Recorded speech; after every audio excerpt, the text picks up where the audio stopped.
Hello students, let's read the question. So the question is, match the following concerning activity or function and the phytohormone involved and choose the correct option. Column 1 दिया, column 2 दिया है. Column 2 में फाइटोहॉर्मोन्स है, column 1 में उनकी activities है. Match करके बताना है कि कौन सा फाइटोहॉर्मोन कौन सा एक्टिविटी शो करता है, वो मैच करके बताना है कि कौन सा ऑप्शन में करेक्ट मैच है. सबसे पहले फ्रूट राइपनर की अगर हम बात करें तो इससे रिलेटेड कौन सा होगा, इथिफॉन, क्योंकि जो इथिफॉन है ये क्या होता है, सोर्स ऑफ इथाइलिन होता है, सोर्स ऑफ इथाइलिन होता है. और ये एक्वियस सॉल्यूशन के फॉर्म में प्लांट इजीली एब्जॉर्ब कर पाता है और एब्जॉर्ब करके डिफरेंट पार्ट में जाएगा एंड वहाँ पे क्या करेगा, इथाइलिन प्रोड्यूस करेगा, रिलीज कर रहा है.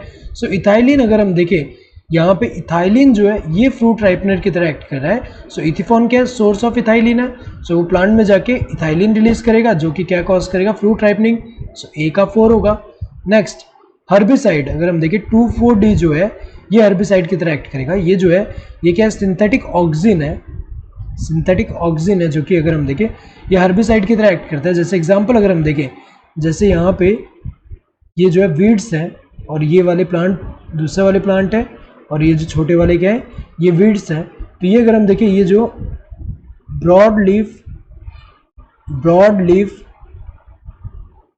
डाइकोट वीड ये जो है इनको सिलेक्टिवली किल करेगा. जब इंट्रोड्यूस करेंगे हम यहाँ पे 2,4-D तो ये सिलेक्टिवली अगर हम देखें ये जो वीड्स हैं इन्हीं को किल कर रहा है, वो भी कौन से वीड, जो ब्रॉड लीफ डाइकोट है उनको यहाँ पे किल कर रहा है. तो अगर हम देखें यहाँ पे ये हर्बिसाइड की तरह एक्ट करते हैं. सो बी अगर हम देखें इसका 3rd होगा. नाउ बॉल्टिंग एजेंट कौन सा होगा, जिब्रेलिक एसिड. तो अगर देखा जाए यहाँ पे बॉल्टिंग का मतलब क्या होता है, जैसे कि अगर हम देखें जैसे कैबेज की बात करें तो इसमें हमें पता है कि यहाँ इंटरनोड जो है ऐसे शॉर्ट है और यहाँ पे अगर हम देखें ऐसे लीव्स जो है ये अराइज है ऐसे.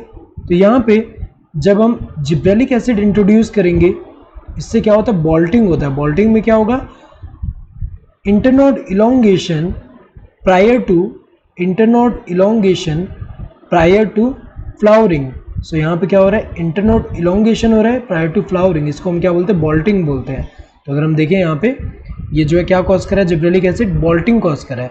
सो यहाँ पे होगा क्या, internode elongation prior to flowering. So यहाँ से अगर हम देखें यहाँ पे इंटरनोड जो है वो इलोंगेट हो रहा है. तो अगर हम देखें यहाँ पे सी का क्या होगा, 2nd स्ट्रेस हार्मोन. इनमें से कौन सा होता है, जो एब्सिसिक एसिड है, एब्सिसिक एसिड को हम स्ट्रेस हार्मोन बोलते हैं क्योंकि स्ट्रेस कंडीशन में प्लांट को प्रोटेक्ट कर रहे हैं. जैसे एग्जांपल अगर हम देखें, जब वाटर स्ट्रेस कंडीशन होगा तो ये जो एब्सिसिक एसिड है ये क्या कॉज करते हैं, इट इंड्यूसेस स्टोमेटल क्लोजर जिसकी वजह से क्या होगा, जब स्टोमेटा क्लोज होगा तो हमें पता है कि उससे क्या होगा, वाटर लॉस क्या हो जाएगा, वहाँ पे वाटर लॉस एक तरह से रिड्यूस हो रहा है. सो इससे क्या हो रहा है, इट रिड्यूसेस वाटर लॉस.